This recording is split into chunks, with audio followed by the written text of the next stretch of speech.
ನಮಸ್ಕಾರ, ನೀವು ನೋಡ್ತಾ ಇದ್ದೀರಾ news Kannada.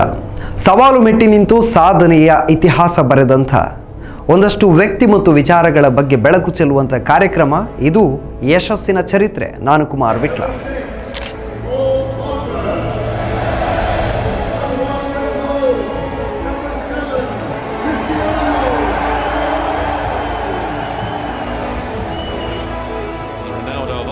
Step over, good cross, great cross.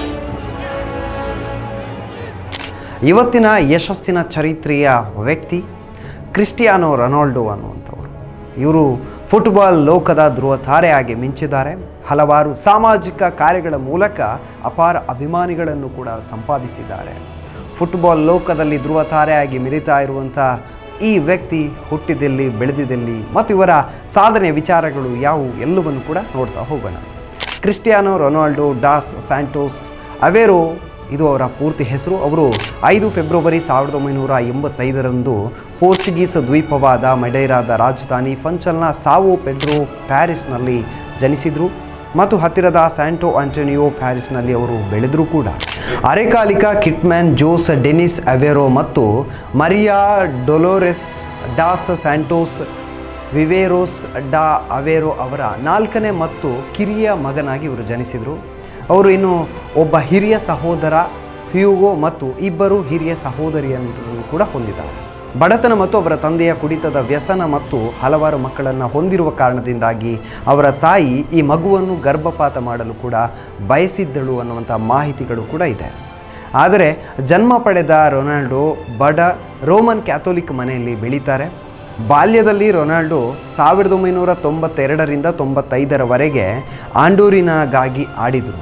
ಅಲ್ಲಿ ಅವರ ತಂದೆ ಕಿಟ್ಮ್ಯಾನ್ ಕೂಡ ಆಗಿದ್ದರು. ನಂತರ 2 ವರ್ಷಗಳನ್ನು ನ್ಯಾಷನಲ್ ಜೊತೆ ಕಳೀತಾರೆ. 1997ರಲ್ಲಿ 12ನೇ ವಯಸ್ಸಿನಲ್ಲಿ ಅವರು ಸ್ಪೋರ್ಟಿಂಗ್ ಸಿಪಿಯೊಂದಿಗೆ 3 ದಿನಗಳ ಪ್ರಯೋಗವನ್ನು ನಡೆಸಿದರು. ನಂತರ ಅವರು ಸ್ಪೋರ್ಟಿಂಗ್ ಸಿಪಿಯ ಯುವ ವ್ಯವಸ್ಥೆಗೆ ಸೇರಲು ಮಡೈರಾದಿಂದ ಲಿಸ್ಬನ್ಗೆ ತೆರಳುತ್ತಾರೆ. 14ನೇ ವಯಸ್ಸಿನಲ್ಲಿ ರೊನಾಲ್ಡೋ ಅವರು ಅರೆ ವೃತ್ತಿಪರವಾಗಿ ಆಡುವಂಥ ಸಾಮರ್ಥ್ಯವನ್ನು ಹೊಂದಿದ್ರೆಂದು ಎಲ್ಲರೂ ಕೂಡ ನಂಬಿದರು. 16ನೇ ವಯಸ್ಸಿನಲ್ಲಿ ರೊನಾಲ್ಡೋ ಅವರು ಮೊದಲ ತಂಡದ ಮ್ಯಾನೇಜರ್ ಅವರಿಂದಾಗಿ ಸ್ಪೋರ್ಟಿಂಗ್ ಯುವ ತಂಡದಿಂದ ಬಡ್ತಿಯನ್ನು ಪಡೆದರು. ಅವರು ತಮ್ಮ ಡ್ರಬ್ಲಿಂಗ್ನಿಂದ ಪ್ರಭಾವಿತರಾದರು. ಅದಕ್ಕಾಗಿ ಅವರು ಕ್ಲಬ್ನ ಅಂಡರ್ 16, ಅಂಡರ್ 17 ಮತ್ತು ಅಂಡರ್ 18 ತಂಡಗಳಿಗೆ ಬಿ ತಂಡ ಮತ್ತು ಒಂದೇ ಋತುವಿನಲ್ಲಿ ಆಡಿದ ಮೊದಲ ಆಟಗಾರರಾದರು. ಆಗಸ್ಟ್ 14, 2002 ಆಗ 17 ವಯಸ್ಸಿನ ಕ್ರಿಸ್ಟಿಯಾನೋ ರೊನಾಲ್ಡೋ ಅವರು ಇಂಟರ್ ಮಿಲನ್ ವಿರುದ್ಧದ ಜೋಸ್ ಅಲ್ವಲೇಡ್ ಸ್ಟೇಡಿಯಂನಲ್ಲಿ UEFA ಚಾಂಪಿಯನ್ಸ್ ಲೀಗ್ ಅರ್ಹತಾ ಸುತ್ತಿನಲ್ಲಿ ಸ್ಪೋರ್ಟಿಂಗ್ ಸಿಪಿನ ಹಿರಿಯ ತಂಡಕ್ಕಾಗಿ ತನ್ನ ಮೊದಲ ಅಧಿಕೃತ ಪಂದ್ಯವನ್ನು ಆಡಿದರು. ಪೋರ್ಚುಗೀಸ್ ಫುಟ್ಬಾಲ್ ಲೀಗ್ ವ್ಯವಸ್ಥೆಯ ಸ್ಪರ್ಧೆಗಳಿಗೆ ಸಂಬಂಧಿಸಿದಂತೆ ಸ್ಪೋರ್ಟಿಂಗ್ ಸಿಪಿ ಬಿ ದೇಶೀಯವಾಗಿ ಆಡುವ ಅವರ ಹಿರಿಯ ವೃತ್ತಿ ಜೀವನದಲ್ಲಿ 1ನೇ ತಂಡವಾಗಿತ್ತು. ಅಲ್ಲಿ ಅವರು 1 ಸೆಪ್ಟೆಂಬರ್ 2022 ಸ್ಪೋರ್ಟ್ಸ್ ಕ್ಲಬ್ ಲುಸಿಟಾನಿಯಾ ವಿರುದ್ಧ 2-1 ಅಂತರದಲ್ಲಿ ಸೋಲಿನಲ್ಲಿ ಪಾದಾರ್ಪಣೆಯನ್ನು ಮಾಡಿದರು. ಸೆಗುಂಡಾ ಡಿವಿಸಾವೋ ಬಿ ಚಾಂಪಿಯನ್ಸ್ ಅಜೋರ್ಸ್ನಲ್ಲಿ ಆಡಿತು. 2002 ಸೆಪ್ಟೆಂಬರ್ 29 ರೊನಾಲ್ಡೋ ಪ್ರೈಮಿರಾ ಲೀಗಾದಲ್ಲಿ ತನ್ನ ಚೊಚ್ಚಲ ಪ್ರವೇಶವನ್ನು ಮಾಡಿದರು. ಬ್ರಾಗಾ ವಿರುದ್ಧ ಸ್ಪೋರ್ಟಿಂಗ್ ಸಿಪಿಯ ಮುಖ್ಯ ತಂಡಕ್ಕಾಗಿ ಆಡಿದರು ಮತ್ತು ಅಕ್ಟೋಬರ್ 7 ಮೊರೆರೆನ್ಸ್ ವಿರುದ್ಧ ಅವರು 3-0 ಗೆಲುವಿನ 2 ಗೋಲುಗಳನ್ನು ಗಳಿಸುವ ಮೂಲಕ ಎಲ್ಲರನ್ನು ಕೂಡ ನಿಬ್ಬೆರಗಾಗಿಸಿದರು. ರೊನಾಲ್ಡೋ 16 ಆಗಸ್ಟ್ 2003 ಪ್ರೀಮಿಯರ್ ಲೀಗ್ನಲ್ಲಿ ಬೋಲ್ಟನ್ ವಾಂಡರರ್ಸ್ ವಿರುದ್ಧ 4-0 ಸ್ವದೇಶಿ ಗೆಲುವಿನಲ್ಲಿ ಬದಲಿ ಆಟಗಾರನಾಗಿ ಪಾದಾರ್ಪಣೆ ಮಾಡಿದರು ಮತ್ತು ನಿಕ್ಕಿ ಬಂಡ್ಗಾಗಿ ಬಂದಾಗ ನಿಂತು ಚಪ್ಪಾಳೆಯನ್ನು ತಟ್ಟಿದರು. ಅವರ ಅಭಿನಯವು ಬೆಸ್ಟ್ನಿಂದ ಪ್ರಶಂಸೆ ಕೂಡ ಗಳಿಸಿತು. ಅವರು ಇದನ್ನು ನಿಸ್ಸಂದೇಹವಾಗಿ ಅವರು ನೋಡಿದ ಅತ್ಯಂತ ರೋಮಾಂಚನಕಾರಿ ಚೊಚ್ಚಲ ಎಂದು ಶ್ಲಾಘಿಸಿದರು ಕೂಡ.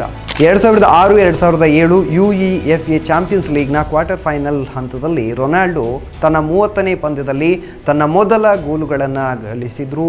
ಇನ್ನು ರೋಮ್ ವಿರುದ್ಧ 7-1 ಗೆಲುವಿನಲ್ಲಿ 2 ಬಾರಿ ಗೋಲನ್ನು ಗಳಿಸಿದರು. ಅವರು ಅದಕ್ಕಾಗಿ ಮಿಲನ್ ವಿರುದ್ಧ ಮೊದಲ ಸೆಮಿಫೈನಲ್ ಲೀಗ್ನಲ್ಲಿ 4 ನಿಮಿಷಗಳನ್ನು ಕೂಡ ಗಳಿಸ್ತಾರೆ. ಅದು 3-2 ಗೆಲುವಿನಲ್ಲಿ ಪಂದ್ಯ ಕೊನೆಯಾಗ್ತದೆ. ಮ್ಯಾಡ್ರಿಡ್ನಲ್ಲಿ ತನ್ನ 7ನೇ ಋತುವಿನ ಪ್ರಾರಂಭದಲ್ಲಿ 2015-16ರಲ್ಲಿ ರೊನಾಲ್ಡೋ ಕ್ಲಬ್ನ ಸಾರ್ವಕಾಲಿಕ ಅಗ್ರ ಸ್ಕೋರರ್ ಆದರು.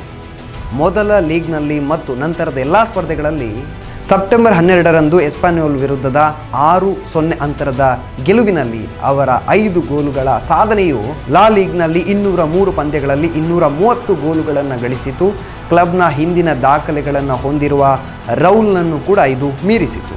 ಯೂರೋ 2016ರ ಯಶಸ್ಸಿನ ನಂತರ ರೊನಾಲ್ಡೋ ತನ್ನ ಮೊದಲ ವೃತ್ತಿಪರ ಪಂದ್ಯವನ್ನು 28 ಮಾರ್ಚ್ 2017ರಂದು ತನ್ನ 32ನೇ ವಯಸ್ಸಿನಲ್ಲಿ ತನ್ನ ತವರು ದ್ವೀಪವಾದ ಮಡೈರಾದಲ್ಲಿ ಆಡಿದರು.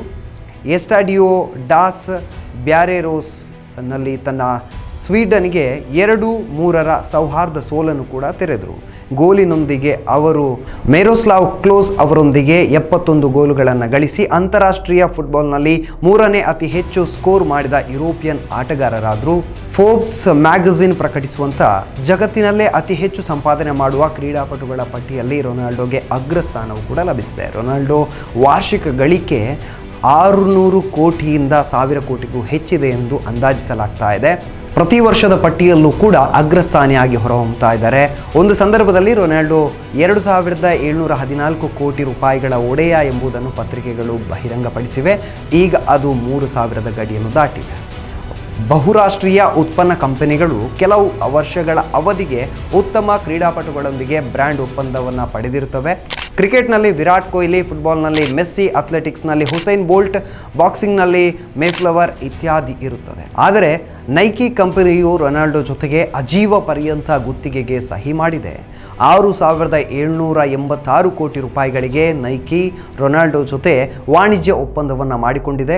ಇದುವರೆಗೂ ಕಂಪನಿಗೆ ಕುಂದು ತರುವಂಥ ಅಥವಾ ಅದರ ಬ್ರ್ಯಾಂಡ್ ಮೌಲ್ಯವನ್ನು ಕುಗ್ಗಿಸುವಂಥ ಪ್ರದರ್ಶನವನ್ನು ರೊನಾಲ್ಡೋ ಎಲ್ಲಿಯೂ ಕೂಡ ತೋರಿಲ್ಲ. KFC, American Tourister, Egypt steel ಸೇರಿದಂತೆ ಜಗತ್ತಿನ ಪ್ರಮುಖ ಬ್ರ್ಯಾಂಡ್ಗಳಿಗೂ ಕೂಡ ರೊನಾಲ್ಡೋ ರಾಯಭಾರಿಯಾಗಿದ್ದಾರೆ. ಜಗತ್ತಿನ ಇತರ ಬ್ರ್ಯಾಂಡ್ಗಳಿಗೆ ರಾಯಭಾರಿಯಾಗಿದ್ದರೂ ಕೂಡ ಕ್ರಿಸ್ಟಿಯಾನೋ ರೊನಾಲ್ಡೋ ಅವರದ್ದೇ ಬ್ರ್ಯಾಂಡ್ ಜಾಗತಿಕ ಮಟ್ಟದಲ್ಲಿ ಮಿಂಚುತ್ತಿರುವುದು ವಿಶೇಷ. CR7 ಬ್ರ್ಯಾಂಡ್ನ ಉಡುಪುಗಳು ಚಿಕ್ಕ ಮಕ್ಕಳಿಗೂ ಹಿರಿಯರಿಗೂ ಮೆಚ್ಚುಗೆಯಾಗಿದೆ. ಪೆಸ್ಟಾನೋ ಲೈಫ್ ಸ್ಟೈಲ್ ಹೋಟೆಲ್ಗಳು ರೊನಾಲ್ಡೋ ಮಾಲೀಕತ್ವದಲ್ಲಿದೆ. ಬ್ರೆಜಿಲ್ನಲ್ಲಿಯೂ ರೊನಾಲ್ಡೋ ಹೋಟೆಲ್ ಉದ್ಯಮ ಆರಂಭಿಸುವ ಯೋಜನೆಯನ್ನು ಕೂಡ ಮಾಡಿಕೊಂಡಿದ್ದಾರೆ. ಇತರ ದೇಶಗಳಿಗೂ ಕೂಡ ವಿಸ್ತರಿಸುವ ಯೋಜನೆಗಳು ಅವರ ಮುಂದೆ ಇದೆ. ಇದರ ಜೊತೆಗೆ ಸ್ಮಾರ್ಟ್ಫೋನ್ ಆ್ಯಪ್ಸನ್ನು ಕೂಡ ರೊನಾಲ್ಡೋ ಅವರು ಹೊಂದಿದ್ದಾರೆ. ಪೋರ್ಚುಗಲ್ನಲ್ಲಿ ಮ್ಯೂಸಿ CR7 ಹೆಸರಿನ ರೊನಾಲ್ಡೋ ಮ್ಯೂಸಿಯಂ ಇದೆ.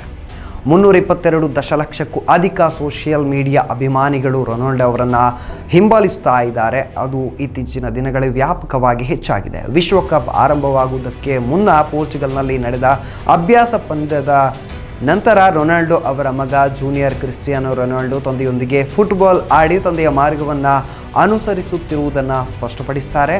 ಇದು ಅವರ ಅಭಿಮಾನಿಗಳನ್ನು ಕೂಡ ಮತ್ತಷ್ಟು ಖುಷಿಪಡಿಸಿತ್ತು. ಜಗತ್ತು ಪ್ರತಿಯೊಂದು ಹಂತದಲ್ಲೂ ತನ್ನನ್ನು ಗಮನಿಸುತ್ತಿದೆ. ಆದ ಕಾರಣ ತಾನು ಮಾದರಿಯಾಗಿರಬೇಕೆಂಬುದು ರೊನಾಲ್ಡೋ ಅವರ ಉತ್ತಮ ಗುಣವಾಗಿದೆ.